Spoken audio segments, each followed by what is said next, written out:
નમસ્કાર વિદ્યાર્થી મિત્રો, નવનિર્માણ વિદ્યાલય ઓનલાઈન એજ્યુકેશનમાં હું જયેશ પૂજારા આપનું હાર્દિક સ્વાગત કરું છું। વિદ્યાર્થી મિત્રો, આજે આપણે ધોરણ 8 સામાજિક વિજ્ઞાનનો જે 8મો પાઠ છે લોકશાહી દેશમાં સંસદની ભૂમિકા, તેના વિશે આપણે અભ્યાસ કરવાના છીએ। તો વિદ્યાર્થી મિત્રો, લોકશાહી દેશ કોને કહેવાય? તો કે જે દેશનું શાસન છે લોકો થકી, લોકો વડે અને લોકો દ્વારા ચાલતું હોય એને લોકશાહી દેશ કહેવામાં આવે। તો વિદ્યાર્થી મિત્રો, આપણો જે ભારત દેશ છે એ પણ લોકશાહી દેશ છે। એટલે આ ભારત દેશ લોકશાહી છે એમાં સંસદની શું ભૂમિકા છે તેના વિશે આપણે છે તે પાઠની અંદર અભ્યાસ કરવાના છીએ। તો વિદ્યાર્થી મિત્રો, ચાલો આપણે પાઠની શરૂઆત કરીએ। તો કે સરકારને નિર્ણય લેવાની અને કાયદાઓનું પાલન કરવાની સત્તા કોણ આપે છે? હવે આ પ્રશ્નનો જવાબ એ બાબત પર નિર્ભર કરશે કે તે દેશમાં કયા પ્રકારની સરકાર છે। કે સરકારને નિર્ણય લેવાની અને કાયદાઓનું પાલન કરવાની સત્તા કોણ આપે છે? તો કે આ પ્રશ્નનો જવાબ છે કઈ બાબત ઉપર નિર્ભર કરશે? તો કે તે દેશમાં કયા પ્રકારની સરકાર છે એ બાબત પર નિર્ભર કરશે।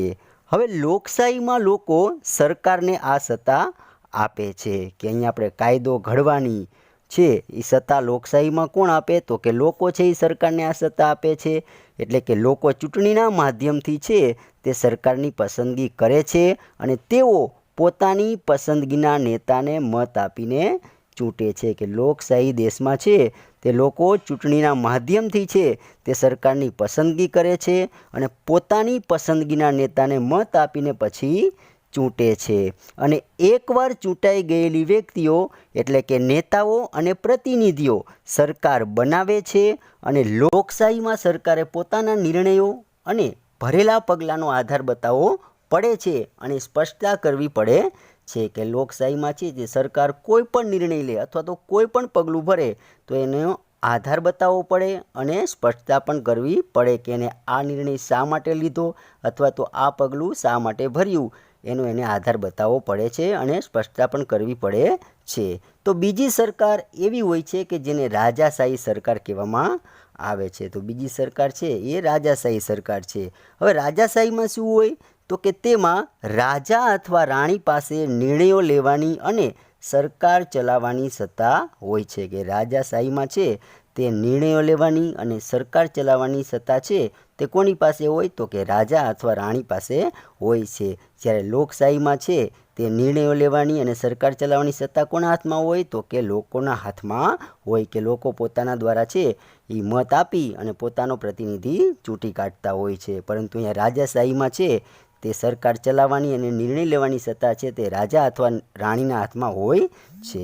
રાજા પાસે સલાહકારોનો એક નાનો સમૂહ હોય છે અને જેની મદદથી તે જુદા જુદા વિષયો પર ચર્ચા કરી શકે છે। કે રાજા પાસે છે તે સલાહકારોનો એક નાનો સમૂહ હોય અને એ સલાહકારોની મદદથી છે તે જુદા જુદા વિષયો ઉપર ચર્ચા કરી શકે છે અને અંતિમ નિર્ણય લેવાની સત્તા તેની પાસે રહેલી હોય છે। કે અંતિમ નિર્ણય છે તે લેવાની સત્તા કોની પાસે હોય? તો કે રાજા અથવા તો રાણી પાસે હોય છે। લોકશાહીમાં એક અગત્યનું લક્ષણ એ છે કે સત્તા કોઈ એકાદ વ્યક્તિના હાથમાં હોતી નથી। કે આપણે લોકશાહીમાં એક અગત્યનું લક્ષણ એ છે કે સત્તા છે કોઈ એક વ્યક્તિના હાથમાં હોતી નથી। તેમાં રાજ્યના સર્વ લોકોનું સાર્વભૌમત્વ હોય છે। લોકો પોતે જ પોતાના ભાગ્ય વિધાતા બને છે। કે લોકશાહીમાં છે તે લોકો પોતે જ પોતાના ભાગ્ય વિધાતા બને છે, કારણ કે લોકો છે એ મત આપીને છે પોતાનો પ્રતિનિધિ ચૂંટે છે એટલે પોતાનું નસીબ છે એ પોતે જ ઘડે છે। એટલે લોકો છે એ પોતે જ પોતાના ભાગ્ય વિધાતા બને છે। સાર્વભૌમત્વ એ રાજ્યનું અનિવાર્ય લક્ષણ છે। હવે લોકશાહી માટે અંગ્રેજી ભાષામાં ડેમોક્રેસી શબ્દ વપરાય છે। કે લોકશાહી માટે છે તે અંગ્રેજી ભાષામાં ડેમોક્રેસી શબ્દ વાપરવામાં આવે છે। લોકશાહી રાજ્યતંત્ર લોકો માટે હોય અર્થાત વધારેમાં વધારે લોકોનું હિત સાધવું એ લોકશાહીનું મુખ્ય લક્ષ્ય છે। હવે લોકશાહીનું લક્ષ્ય શું છે? તો કે લોકશાહી રાજ્યતંત્ર લોકો માટે હોય છે અને અર્થાત વધારેમાં વધારે લોકોનું હિત સાધવું એ લોકશાહીનું મુખ્ય લક્ષ્ય છે કે વધારેમાં વધારે લોકોનું હિત સચવાય એવું લક્ષ્ય છે તે લોકશાહીનું છે. લોકશાહીનું સંચાલન લોકો પોતે જ કરે છે, કારણ કે રાજ્યતંત્રના સંચાલકો લોકોએ ચૂંટી કાઢેલા પ્રતિનિધિઓ જ હોય છે. કે આપણે એવું કહી શકીએ કે લોકશાહીનું સંચાલન છે કોણ કરે છે, તો કે લોકો પોતે જ કરે છે. શું કામ? કારણ કે રાજ્યતંત્રના જે સંચાલકો ચૂંટાયેલા હોય એને કોણ ચૂંટી કાઢે છે, તો કે લોકોએ ચૂંટી કાઢેલા જ પ્રતિનિધિઓ હોય છે. એટલા માટે આપણે કહી શકીએ કે લોકશાહીનું સંચાલન છે તે લોકો પોતે જ કરે છે.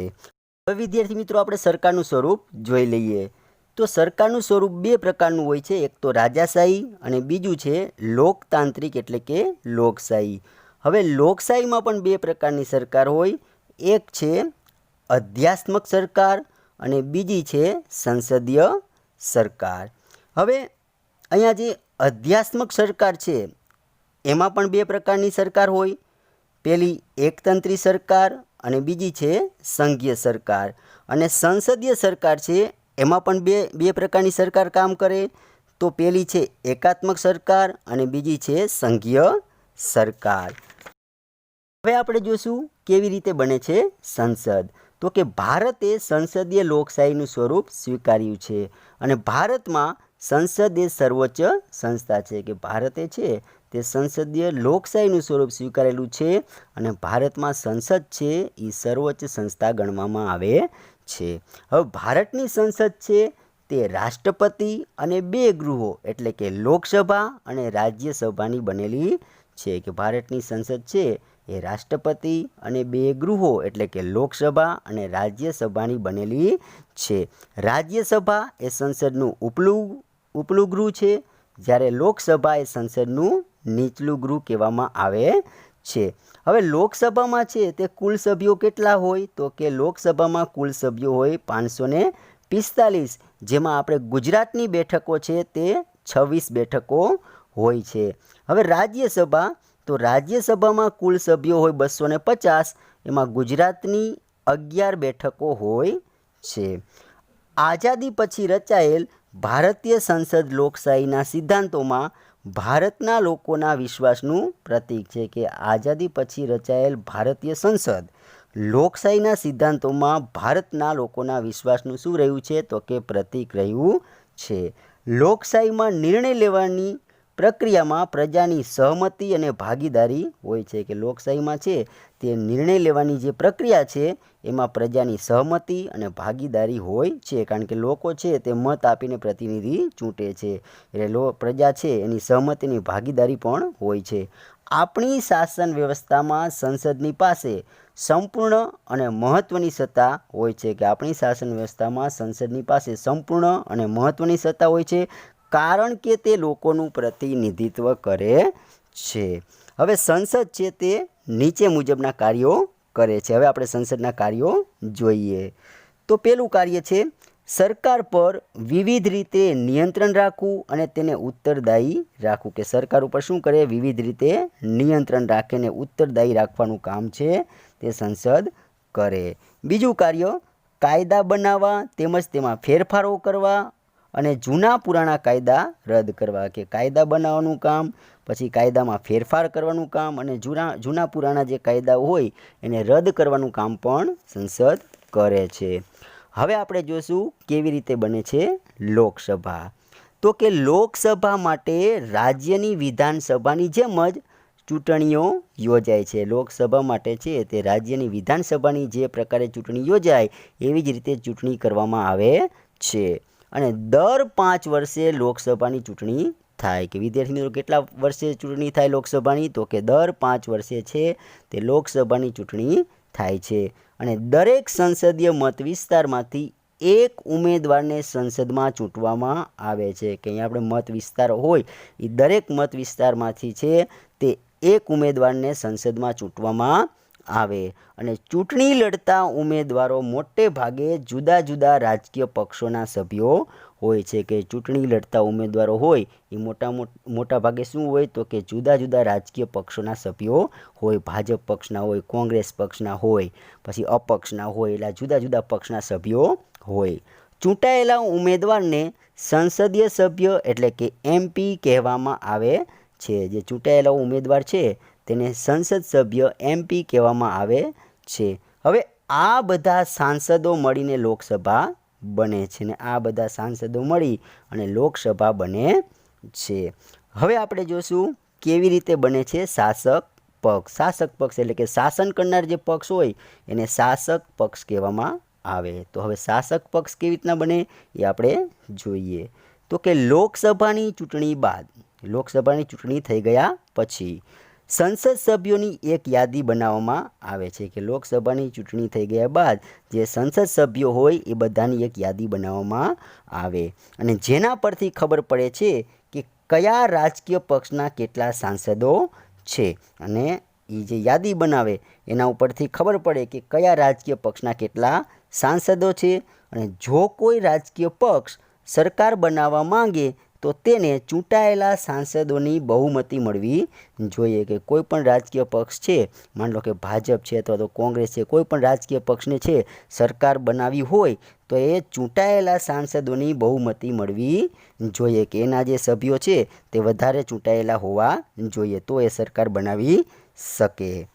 સામાન્ય રીતે ચૂંટણીઓ બાદ જે પક્ષ અથવા પક્ષીય જોડાણને લોકસભામાં સ્પષ્ટ બહુમતી મળી હોય તે પક્ષના નેતાને રાષ્ટ્રપ્રમુખ એટલે કે વડાપ્રધાન તરીકે નિમે છે। કે સામાન્ય રીતે ચૂંટણીઓ બાદ જે પક્ષ અથવા તો પક્ષીય જોડાણને છે તે લોકસભામાં છે તે સ્પષ્ટ બહુમતી મળેલી હોય તે પક્ષના નેતાને રાષ્ટ્રપ્રમુખ અથવા તો વડાપ્રધાન તરીકે નિમે છે।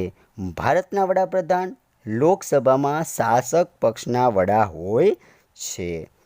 વડાપ્રધાન પોતાના પક્ષના સાંસદોમાંથી મંત્રીઓની પસંદગી કરે છે અને આમ પ્રધાનમંડળ રચાય છે। કે વડાપ્રધાન છે પોતાના પક્ષમાંથી શું કરે તો કે એ સાંસદોમાંથી મંત્રીઓની પસંદગી કરે અને આખું છે તે પ્રધાનમંડળ રચાય છે। મંત્રીઓ પ્રધાનમંત્રી એટલે કે વડાપ્રધાન સાથે મળીને નિર્ણયો લે છે કે નિર્ણય લેવો હોય તો મંત્રીઓ છે તે પ્રધાનમંત્રી સાથે મળીને નિર્ણયો લે છે અને આ મંત્રીઓ છે તે સંઘ યાદીમાં આવતા ક્ષેત્રો વિશેના વિવિધ સરકારી કામોની જવાબદારી સંભાળે છે। કે આ મંત્રીઓ સંઘ યાદીમાં જે વિષયો આવતા હોય એ વિષયના વિવિધ વિષયો ઉપર છે તે કામની જવાબદારી સંભાળે છે। હવે આપણે જોશું કેવી રીતે બને છે રાજ્યસભા।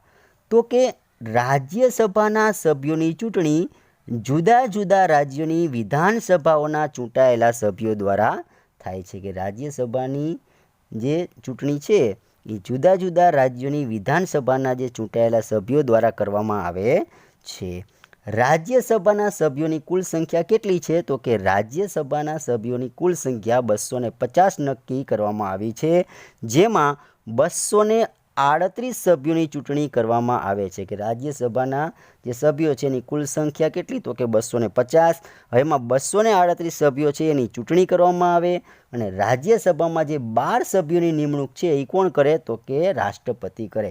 કે 250માંથી છે તે 238 સભ્યો છે એની ચૂંટણી કરીને ચૂંટવામાં આવે જ્યારે 12 સભ્યો છે એની પસંદગી કોણ કરે તો કે રાષ્ટ્રપતિ કરે છે।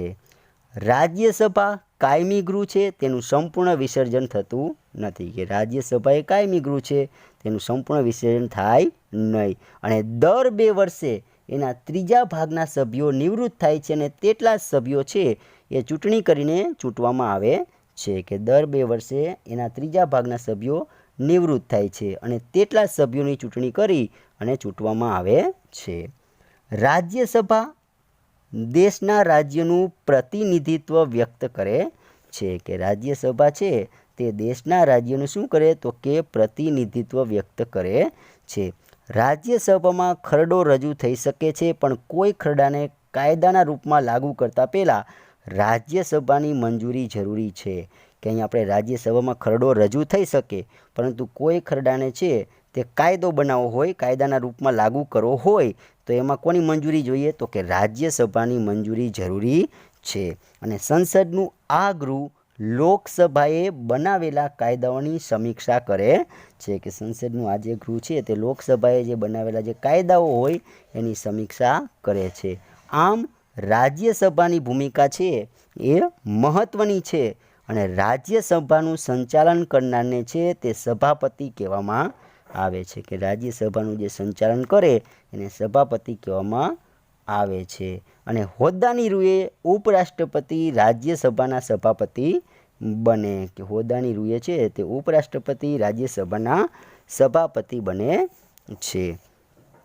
હવે જ્યારે સંસદનું સત્ર ચાલતું હોય ત્યારે સૌથી પહેલાં પ્રશ્નોત્તરી માટે સમય નક્કી કરવામાં આવે કે જ્યારે આપણે સંસદનું સત્ર હોય, હવે સંસદનું સત્ર ચાલુ હોય ત્યારે પ્રશ્ન પૂછવા માટે પ્રશ્નોત્તરી માટે અમુક સમય નક્કી કરવામાં આવે, એ સમયમાં છે તે આપણે પ્રશ્ન પૂછી શકાય। એટલે પ્રશ્નોત્તરી માટે શું આવે તો કે સમય નક્કી કરવામાં આવે છે અને જેના માધ્યમથી સંસદીય સભ્ય સરકારના કામકાજ વિશે જાણકારી પ્રાપ્ત કરે છે કે આ પ્રશ્નોત્તરીના માધ્યમથી છે તે સંસદ સભ્યો સરકારના કામકાજ વિશે છે તે જાણકારી પ્રાપ્ત કરે છે અને તેના થકી સંસદ કારોબારીને નિયંત્રણમાં રાખે છે અને તેના થકી જ આપણે આ સંસદના સત્ર થકી જ છે તે કારોબારીને નિયંત્રણમાં રાખે છે।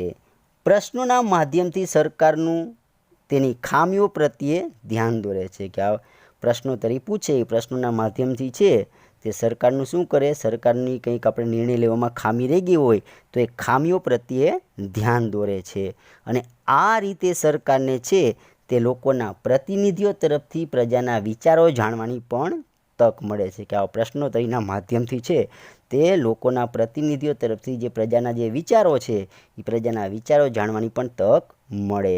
સરકારને સવાલ પૂછવા એ સંસદ સભ્યની મહત્ત્વની જવાબદારી છે।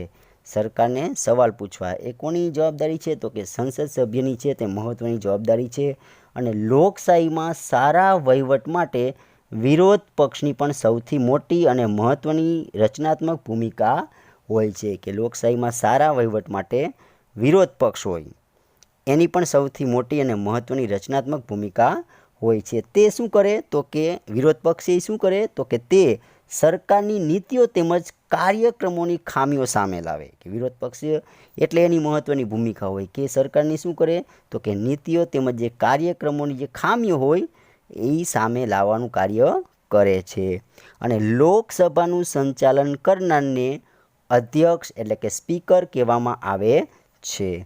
રાષ્ટ્રપતિ સંસદના અંગભૂત ભાગ ગણાય છે કે રાષ્ટ્રપતિ છે તે સંસદના અંગભૂત ભાગ ગણાય છે અને સંસદના બંને ગૃહે પસાર કરેલો ખરડો તેમની સહી થાય ત્યાર પછી કાયદો બને છે કે સંસદના બંને ગૃહે ખરડો પસાર કરેલો હોય એ ખરડો તેમની પાસે સહી થાય એ પછી જ કાયદો બને છે। સંસદની બેઠકો બોલાવવાની અને સત્ર સમાપ્તિની જાહેરાત કરવાની સત્તા તેઓ ધરાવે છે કે રાષ્ટ્રપતિ છે તે સંસદની બેઠકો બોલાવવાની અને સત્રને સમાપ્ત કરવાની જાહેરાત પણ કરી શકે છે। તો વિદ્યાર્થી મિત્રો આની સાથે સાથે જ આપણો આ પાઠ પૂરો થાય છે। આશા રાખું કે તમને આ પાઠમાં જરૂર સમજણ પડી ગઈ હશે। ધન્યવાદ।